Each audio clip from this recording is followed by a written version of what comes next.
Now, next question is state the concept of commencement of statutes, discuss the various prospective and retrospective effect. तो जो statutes हैं, जो laws हैं, वो क्या है, वो कहाँ से स्टार्ट हुए, और कोई भी लॉ अगर बनता है तो उसमें या तो फिर प्रोस्पेक्टिव इफेक्ट होता है या रिट्रोस्पेक्टिव इफेक्ट होता है, मतलब किस दिन से उसकी इफ़ेक्टिव डेट है। आज से चालू होगा तो वो प्रोस्पेक्टिव है, मतलब आगे से अब से ये कंसिडर होगा, तो नाम से ही समझ में आ रहा है कि प्रोस्पेक्टिव है, मतलब अब आगे से जो भी चीज़ें होगी वो इससे इस डेट से होगी।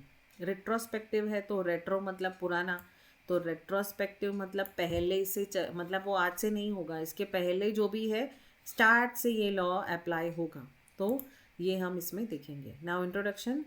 statute is a formal law enacted by legislature. However, a statute does not automatically become operative immediately after passing. तो कोई भी जो statute है वो immediately operative नहीं हो जाता है। कोई भी चीज़ आती है तो उसको पास होने के इमीडिएटली फॉलो नहीं हो जाता है। अब जैसे ग्रेचुटी के नए रूल्स आए हैं या बहुत सारे कंज्यूमर लॉ में रूल्स आए हैं, तो वो इमीडिएटली उस जिस दिन बने ये लॉ स्टैट्यू बना उस दिन से वो इमीडिएटली ऑपरेटिव नहीं हो जाता है, उस दिन से इमीडिएटली लोग फॉलो करना चालू नहीं करते हैं, उसके पासिंग के इमीडिएटली बाद वो लोग मानना चालू नहीं करते हैं। तो इसके लिए क्या होता है, the commencement of statute refers to a point of time when a law comes into force and becomes legally enforceable. तो हम लोग ने कंज्यूमर प्रोटेक्शन एक्ट, ऐसे बहुत सारे एक्ट देखे थे, उसमें 2 डेट्स लिखी होती है। एक तो ये लिखी होती है कि जब ये स्टैट्यू बना था, और दूसरी होती है कि वो law when it came into force, कब वो एक्चुअली में फॉलो होना स्टार्ट हुआ और लीगली एनफोर्सेबल हुआ। मतलब अब कोर्ट ने कंपलसरी कर लिया कि आपको ये लीगली एनफोर्सेबल है, अगर ये नहीं करेंगे तो यू विल बी पनिश्ड, और जो भी उसके कॉन्सिक्वेंसेस होंगे। तो लीगली एनफोर्सेबल करने के लिए कमेंसमेंट ऑफ स्टैट्यूट बहुत इंपॉर्टेंट है। इन शॉर्ट, स्टैट्यूट मतलब लॉ जो बनते हैं और जिस दिन से वो चालू हो जाते हैं, लीगली एनफोर्सेबल इफेक्टिव हो जाते हैं, उसको बोलते हैं commencement of a statute. Understanding the commencement of statute and their prospective and retrospective operation is essential in statutory interpretation and constitution law. इसीलिए ये इम्पॉर्टेंट है स्टैचुटरी और कॉन्स्टिट्यूशन स्टैचुटरी इंटरप्रिटेशन के लिए। मेन लॉ में इंटरप्रिटेशन बहुत important है, कौन किस तरह से चीज़ों को इंटरप्रिटेट करता है। लॉ की लैंग्वेज हमेशा यही चाहती है कि जिसने जिस इंटेंशन से लॉ को लिखा है उसी इंटेंशन से लोग उसको पढ़ें और अप्लाई करें। तो ये बहुत इम्पॉर्टेंट है कि उसका इफ़ेक्ट जो है वो प्रोस्पेक्टिव हो या रेट्रोस्पेक्टिव हो, उसका इफ़ेक्ट जो है कभी से होगा और उसका इंटेंशन क्या है, इंटरप्रिटेशन क्या है लॉ का। तो स्टैट्यूट जो है वो क्या हुआ, 1 sec. Understanding the commencement of statute, ये देखा हमने कि वो उसका प्रोस्पेक्टिव और retrospective operation is essential in statutory interpretation and constitutional law. उसका इंटरप्रिटेशन क्या होना चाहिए वो इम्पॉर्टेंट है, और कॉन्स्टिट्यूशन लॉ का ऑपरेशन जो है वो इम्पॉर्टेंट है। Concept of commencement of statutes, तो मीनिंग क्या है, commencement of statute means the date और time from which a statute become legally effective and enforceable. उसकी मीनिंग उसके नाम से ही पता चल रहा है कि कमेंसमेंट मतलब स्टार्ट, हम बोलते हैं ना commencement of partnership, commencement of कुछ भी, स्टार्ट, कमेंसमेंट मतलब स्टार्ट।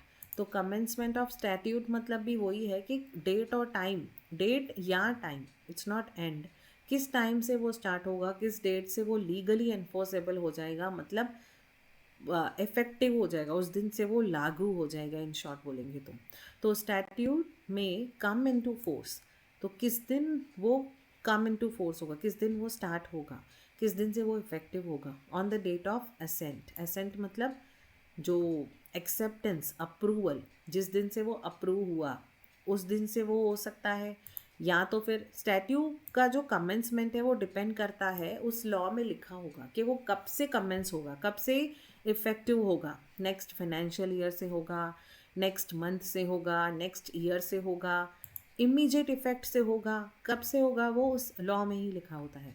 तो स्टैट्यू के चांसेस हैं कि कौन से दिन पे वो जो है वो कमेंसमेंट उसका हो सकता है, एप्लीकेबिलिटी हो सकती है। एक तो ये होगा कि date of approval, date of assent मतलब जिस दिन वो अप्रूव हुआ है लॉ उस दिन से वो जो है वो इफेक्टिव होगा, या फिर on a specified date mentioned in the act, उस एक्ट में ही एक कोई डेट लिखी होगी उस दिन से वो लीगली इफेक्टिव हो जाएगा, और on a date notified by government in the official gazette. हो सकता है कि कोई स्टैट्यू बन गया उसमें कोई भी डेट नहीं लिखा हुआ है कि कब से वो इफ़ेक्टिव होगा, कब से वो एनफोर्सेबल होगा। तो गवर्नमेंट क्या करती है, उसके बाद एक ऑफिशियल नोटिफिकेशन निकालती है ऑफिशियल गैजेट में, उसमें लिखा होता है कि किस डेट से ये जो है वो लीगली इफ़ेक्टिव होगा।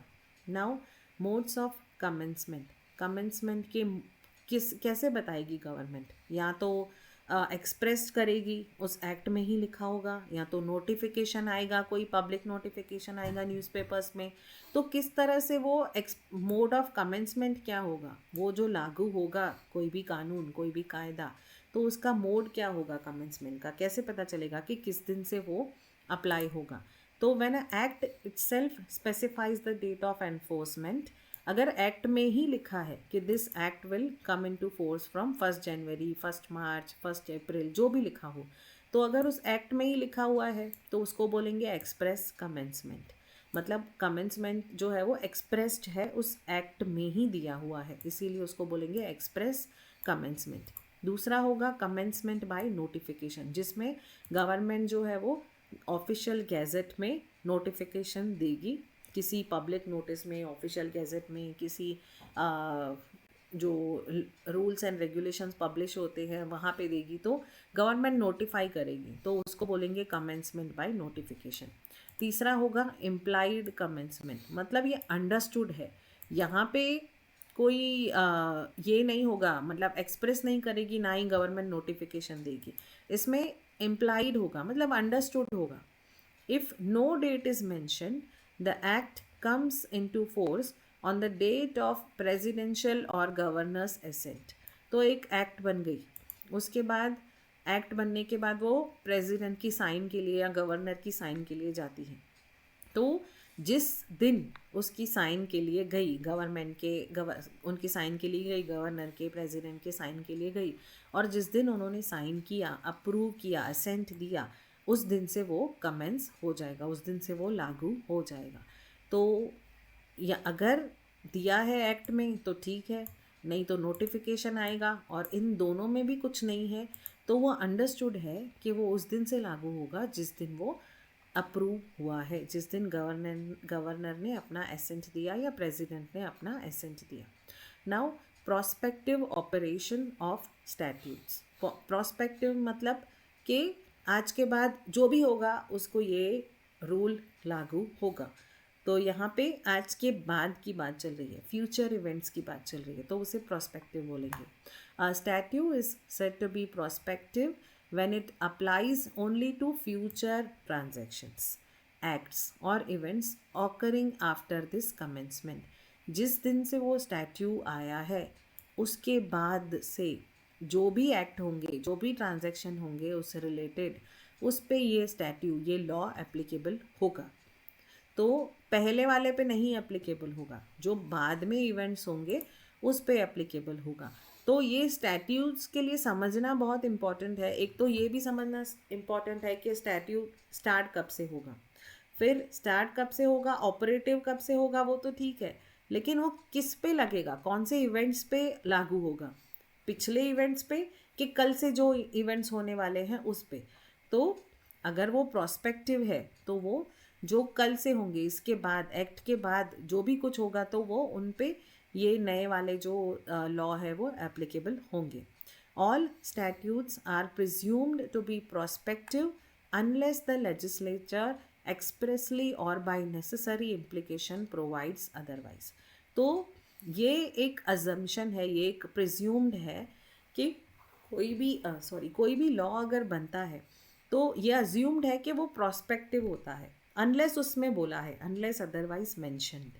अगर उसमें बोला गया है कि ये पिछले जो इसके पहले केसेस हुए हैं, इसके पहले ट्रांजैक्शन हुए हैं, उस पे भी ये एप्लीकेबल होगा तो और बात है, अदरवाइज कोई भी लॉ प्रोस्पेक्टिव ही होता है।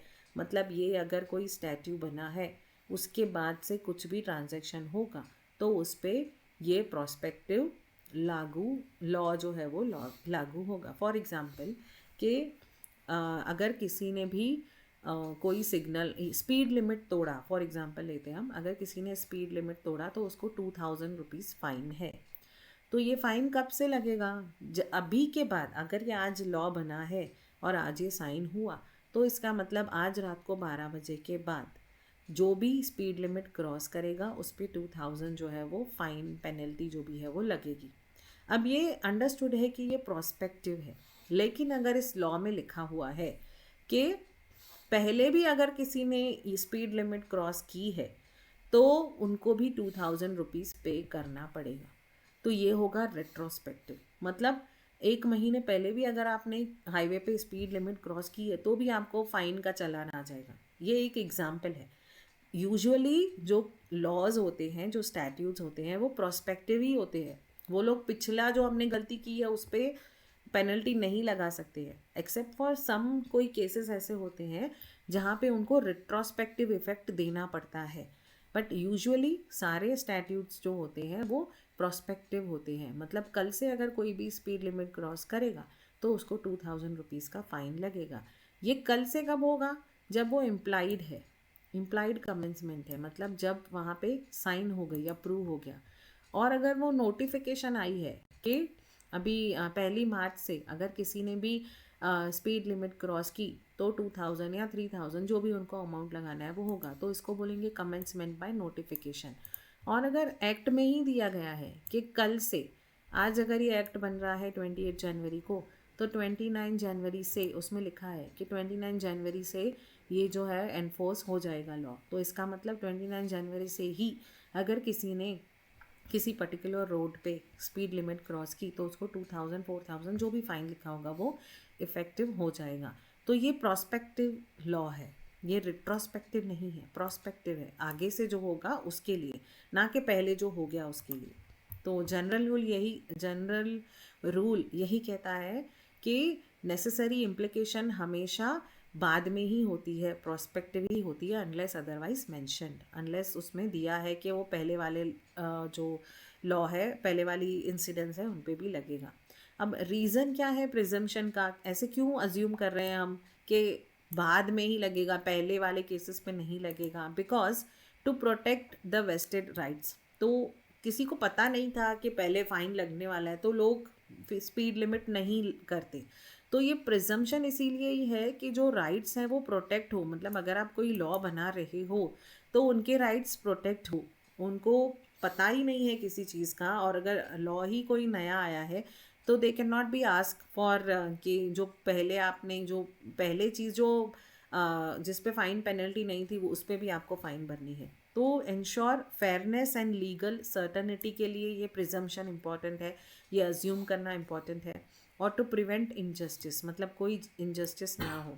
तो इसमें एग्जाम्पल है, if law passed in 2024 increases the penalty for theft, it applies only to theft committed after 2024। अगर लॉ पास हुआ कि कोई भी अगर चोरी करेगा तो उसकी पेनल्टी पहले फॉर एग्जांपल 10,000 है तो अभी 20,000 हो गई, तो उसने जो पहले चोरियां की हैं उन पे नहीं एप्लीकेबल होगा। 2024 के बाद जो पर्टिकुलर डेट होगा उसके बाद जिसने भी चोरी की तो उसको वो जो इंक्रीज्ड वाली पेनल्टी है वो लगेगी। तो यहाँ पे कुछ केसेस में ये भी हम समझ सकते हैं कि कहीं रिट्रोस्पेक्टिव भी हो सकता है किसी ने 2024 के पहले चोरी की हो, 23 में चोरी की हो, बट उसने उसका जो केस है वो सॉल्व 2025 में हुआ या 2026 में हुआ। अब केस सॉल्व बाद में हुआ लेकिन उसने चोरी तो पहले की थी। तो सवाल ये है कि अब इसमें प्रोस्पेक्टिव पेनल्टी लगाएं या रिट्रोस्पेक्टिव पेनल्टी लगाएं। तो ऐसे केसेस में कोर्ट डिसाइड करेगा कि ये लॉ क्या कहता है, लॉ का इंटरप्रिटेशन क्या है। अगर वो इंटरप्रिटेशन क्लियरली है कि प्रोस्पेक्टिव होगा तो ये चोरी हुई तो 2024 के पहले ही है तो उसको कम पेनल्टी लगेगी। लेकिन अगर लॉ बोलता है कि रिट्रोस्पेक्टिव भी लगा सकते हैं, इसका मतलब ये कि ये चोरी जो है भले ही 2023 में हुई थी, पर अभी अगर इस केस की सुनवाई हो रही है और आज की डेट में अगर उसकी पेनल्टी बढ़कर 20,000 हो गई है, तो उसको 20,000 पेनल्टी देनी पड़ेगी। तो ये लॉ डिसाइड करता है, ये स्टैट्यू डिसाइड करता है कि उसका इंटरप्रिटेशन क्या है। कुछ केसेस में वो रिट्रोस्पेक्टिव होगा, कुछ केसेस में वो प्रोस्पेक्टिव होगा। कोई कोई लॉ एक्सक्लूसिवली प्रोस्पेक्टिव होंगे, मतलब उसमें कोई क्वेश्चन ही नहीं है, वो प्रोस्पेक्टिव ही होंगे। उसमें पहले के केसेस के लिए पहले की एक्ट का कोई लेना देना ही नहीं है। पहले की एक्ट का पहले के लॉ लगेंगे, नए एक्ट का नई चीज़ों के लिए नए लॉ लगेंगे। तो इसमें और एक केस लॉ है, Govindas versus income tax officer. The supreme court held that the statutes affecting substantive rights and presumed to be protective unless clearly made prospective। तो इस केस में भी सुप्रीम कोर्ट ने ये बताया कि जो भी केस लॉ है, जो भी राइट्स है, वो प्रोस्पेक्टिव है। पहले के केसेस के लिए आप नहीं बोल सकते हो कि सरकार, ये सिर्फ फाइन पेनल्टी की बात नहीं है। फॉर एग्जांपल कोई नया राइट है, किसी को एक इनकम टैक्स ने ये राइट दिया कि फॉर एग्जांपल कि 12 लाख तक आपको जो है वो इनकम टैक्स नहीं लगेगी। तो किसी का कोई पुराना केस है, तो उस पर वो ये नहीं बोल सकता है कि मेरा ये हक है, लॉ ने ये रूल दिया है कि 12 लाख तक जो है वो मुझे पेनल्टी नहीं लगेगी, तो ये तो मेरा 12 लाख तक नहीं लगेगी, तो पहले का केस जो है, पहले का मेरा जो फ़ाइन है या पहले का मेरा जो इनकम टैक्स है वो माफ़ कर दो। तो वैसा नहीं होगा। तो सुप्रीम कोर्ट ने क्लियरली बताया है कि जो सब्सटेंशियल राइट्स की बात है वो प्रोस्पेक्टिव होंगे, मतलब जिस दिन वो एक्ट आया है उसके बाद से वो लागू होंगे। पहले के केसेस पे आप नहीं बोल सकते हो कि पहले के केस मेरा चालू है, उस पर वही वाला लॉ एप्लीकेबल करो जो अभी आया है। तो इसीलिए ये इम्पॉर्टेंट है कि कोई भी जो लॉ है वो प्रोस्पेक्टिव है कि रेट्रोस्पेक्टिव है। यूजुअली जनरली प्रोस्पेक्टिव ही होते हैं, अनलेस क्लियरली बताया गया है उस स्टैट्यू में, उस एक्ट में। Now retrospective operation of statutes मतलब क्या? Statute is retrospective when it operates on past transactions. जो पहले जो ट्रांजैक्शन हो चुके हैं उस पर भी वो ऑपरेट करता है, पहले के जो राइट्स हैं उस पर भी ऑपरेट करता है, और events that occur before it's commencement. कोई भी स्टैट्यू के कमेंसमेंट के पहले की चीज़ों पे भी अगर वो लागू हो रहा है तो उसको रेट्रोस्पेक्टिव बोलेंगे। और कोई भी अगर लॉ जो है उस स्टैट्यू के आने के बाद अगर वो एप्लीकेबल हो रहा है तो वो प्रोस्पेक्टिव है। Now it may alter past legal consequences. Retrospective effect की वजह से लीगल कॉन्सिक्वेंसेस जो पहले के हैं वो अल्टर हो जाएंगे, क्योंकि अगर किसी को, अगर कोई चीज़ है फॉर एग्जांपल कि हमने जैसे एग्जांपल देखा कि थेफ्ट में अगर किसी को फ़ाइन 20,000 की लगी है अब से, और पहले के किसी केस में अगर उसको 10,000 की फ़ाइन ही लगी है, तो यहाँ पे क्या हो सकता है कि पास्ट के जो लीगल कॉन्सिक्वेंसेस हैं वो चेंज हो सकते हैं। मतलब पास्ट की अगर किसी ने चोरी की है उसको नए कानून के हिसाब से 20,000 का फ़ाइन लगेगा। तो यहाँ पे रिट्रोस्पेक्टिव इफेक्ट में पास्ट के जो लीगल कॉन्सिक्वेंसेस है वो भी चेंज होने की चांसेस है। और अफेक्ट वेस्टेड राइट्स, किसी को अगर कोई राइट्स हैं पहले दिए गए थे लेकिन अभी नहीं है वो राइट्स, तो लोगों के राइट्स भी अफेक्ट हो सकते हैं अगर रिट्रोस्पेक्टिव हो तो। और पास्ट के एक्ट की जो वैलिडिटी है वो वैलिडेट जो है वो कभी कंसिडर भी हो सकते हैं और कभी डिसकंसिडर भी हो सकते हैं, डिपेंडिंग अपॉन के नया जो कायदा है वो क्या आया है। तो when retrospective laws are allowed, तो कब ये रिट्रोस्पेक्टिव लॉ अलाउड होगा? जब वो, एक तो पहली बात जब एक्सप्रेस किया होगा, मतलब एक्ट में प्रॉपरली लिखा हुआ है, the statute expressly state retrospective operation. कोई एक कायदा जो बना है, कोई नया स्टैट्यूट बना है, उसमें क्लियरली लिखा है कि ये जो है कायदा वो इस लॉ बनने के पहले के इवेंट्स पे भी लागू होगा, मतलब वो रेट्रोस्पेक्टिव है। और नेसेसरी इम्प्लीकेशन, जो इसका इंटेंशन है वो क्लियरली इम्प्लाइड है, मतलब अंडरस्टूड है। लॉ की लैंग्वेज ऐसी है, इंटरप्रिटेशन ऐसा है कि वो क्लियरली समझ में आता है कि इसके पहले के भी जो एक्ट हैं उस पर एप्लीकेबल होगा। या फिर प्रोसीजरल लॉ से पता चलेगा कि generally retrospective because they do not affect substantial rights. तो जो प्रोसीजर लॉज होते हैं, जो प्रोसीजर फॉलो करते हैं, वो रिट्रोस्पेक्टिव हो सकते हैं। क्यों? क्योंकि जो कोई एक लॉ है जो प्रोसीजर बताता है कि प्रोसीजर ये होगा कि पहले सेल डीड बनेगी, फिर पहले एग्रीमेंट ऑफ सेल बनेगा, फिर सेल डीड बनेगी, और उसके पहले जो है वो आपका एमओयू बनेगा। फॉर एग्जांपल ऐसा एक प्रोसीजर लॉ नया आया है, तो प्रोसीजर लॉज जो है वो रिट्रोस्पेक्टिव हो सकते हैं क्योंकि उसमें किसी का नुकसान नहीं है। वो प्रोसीजर ऑलरेडी पहले लोगों ने फॉलो कर चुके हैं और वो एक्ट हो गया है। तो प्रोसीजर जो लॉज होते हैं जहाँ पे प्रोसीजर बताया जाता है वो रिट्रोस्पेक्टिव हो सकते हैं। क्यूरेटिव और वैलिडेटिंग एक्ट्स, ऐसे लॉ जो वैलिडेटिंग है, मतलब पास्ट एक्शन को वैलिडेट करते हैं कि पहले जो ये चीज़, फॉर एग्ज़ाम्पल हम लोग अगर ये देखें कि लिव इन रिलेशनशिप या फिर बहुत सारी ऐसी चीज़ें हैं जो अभी वैलिडेट हो गई हैं, तो ऐसे चीज़ों को भी रिट्रोस्पेक्टिव किया जा सकता है ताकि वो पहले के डिफेक्ट्स को रिमूव करे। पहले जो लॉ आया था उसमें कोई भी अगर फ्लॉज हैं, कोई डिफेक्ट्स है, कोई अल्ट्रेशन रिक्वायर्ड है, ऐसे केसेस में जो रिट्रोस्पेक्टिव लॉ है वो अलाउड होता है। और लिमिटेशन ऑन रिट्रोस्पेक्टिव लॉज, तो कहाँ पे लिमिटेशन है, कहाँ पे डिसएडवांटेजेस है रिट्रोस्पेक्टिव लॉ की, कहाँ पे ये नहीं यूज़ किया जा सकता है। Criminal laws can not impose retrospective penalties, तो ये इंडियन कॉन्स्टिट्यूशन ही कहता है आर्टिकल 20 सबसेक्शन 1 कि क्रिमिनल लॉज जो है वो रिट्रोस्पेक्टिव पेनल्टी उस पर नहीं लगा सकते हैं, उस पर सिर्फ प्रोस्पेक्टिव पेनल्टीज़ ही होंगी। मतलब कल से कोई भी अगर क्रिमिनल लॉ में कोई चेंजेस आ रही है तो उसमें पहले के केसेस पे चेंजेस नहीं हो सकता, उनका जो हो गया अगर कुछ डिसीजन तो वो हो गया।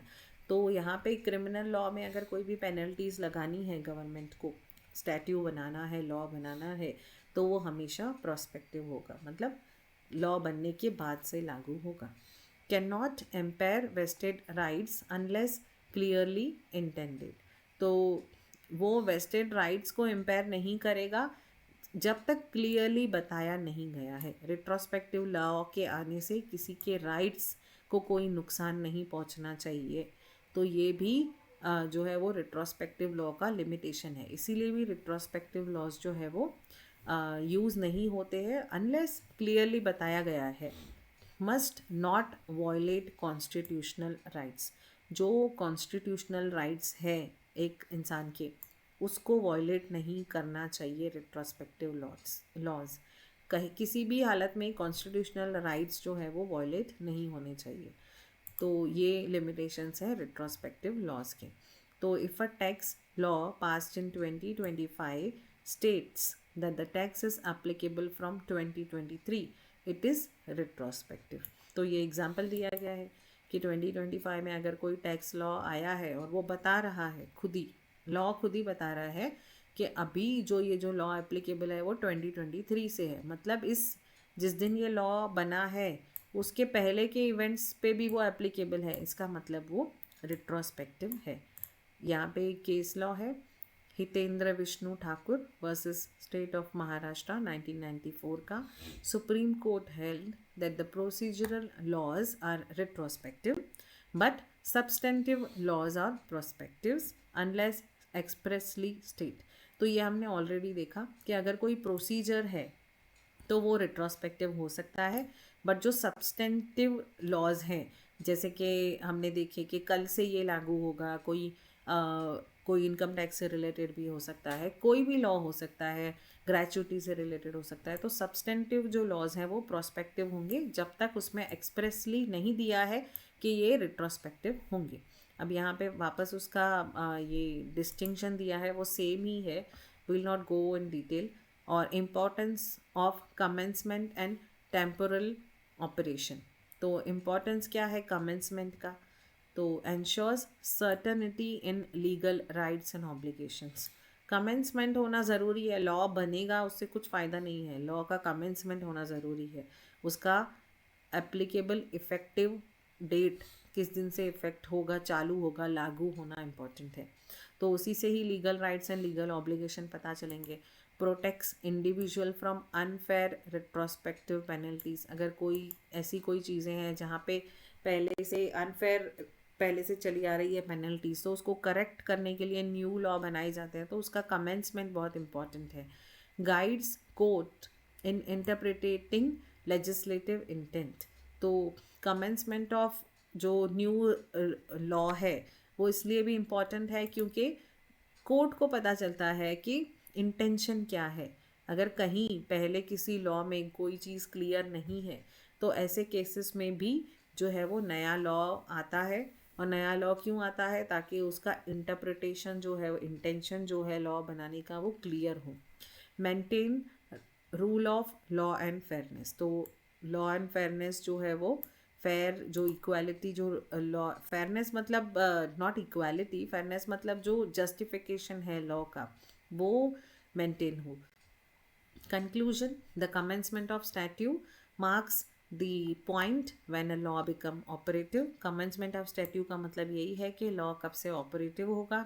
Statutes generally operate prospectively. सारे statutes prospectively ही होते हैं, affecting future actions, while retrospective statutes apply to past events but are allowed only when clearly intended and constitutionally permissible. अगर कॉन्स्टिट्यूट उसे परमिट करती है और क्लियरली बताया गया है तो ही वो रेट्रोस्पेक्टिव होगा, वरना सारे जो स्टैट्यूट्स हैं वो प्रोस्पेक्टिव होंगे। Courts usually presume statutes to be prospective to protect vested rights and prevent injustice.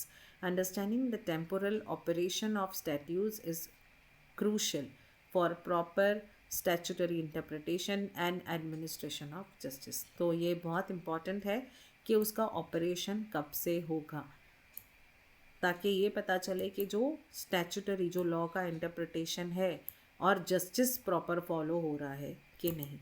Now coming to next question, define